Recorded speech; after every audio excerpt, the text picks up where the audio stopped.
Today we're going to be teaching you two key concepts that are going to be important for the rest of the exercise protocol that we have planned out for you.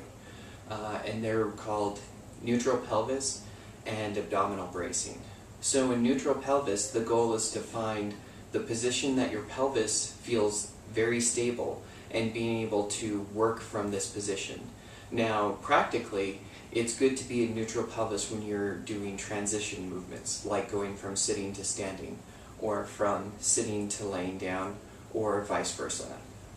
So, to start with neutral pelvis, what you want to do is put your hands on your hip, because it'll give you a good sense of how to do this.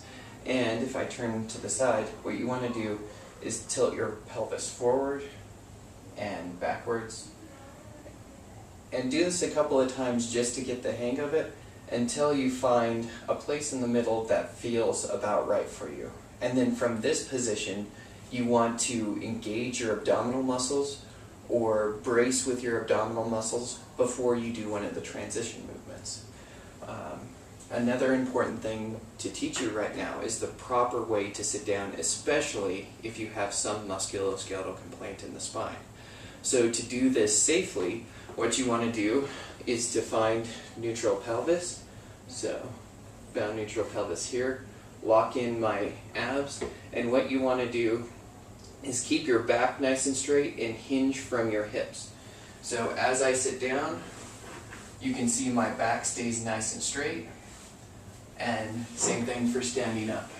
Now, if I sit down and I'm scooted way back in a seat, it makes it almost impossible to stand up properly.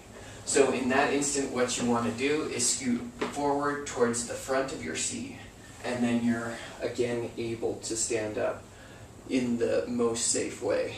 Now, practice doing this throughout your day when you go to sit down, and concentrate on just making sure that you feel that you're in a neutral position with your pelvis, and that you engage your abs before you do these transition movements.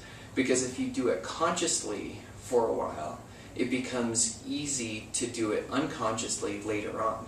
Your body naturally wants to do it. And for most people, it's not that they don't have enough core strength to protect their back, it's that the ab muscles aren't firing when they're supposed to.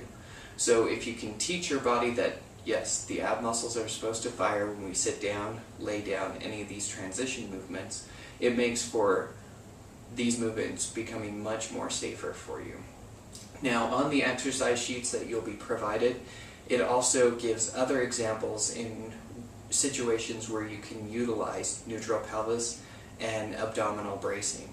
I would encourage you to read over those suggestions and practice doing those as well. Remember, getting this down is an important step so that you can perform our later exercises properly.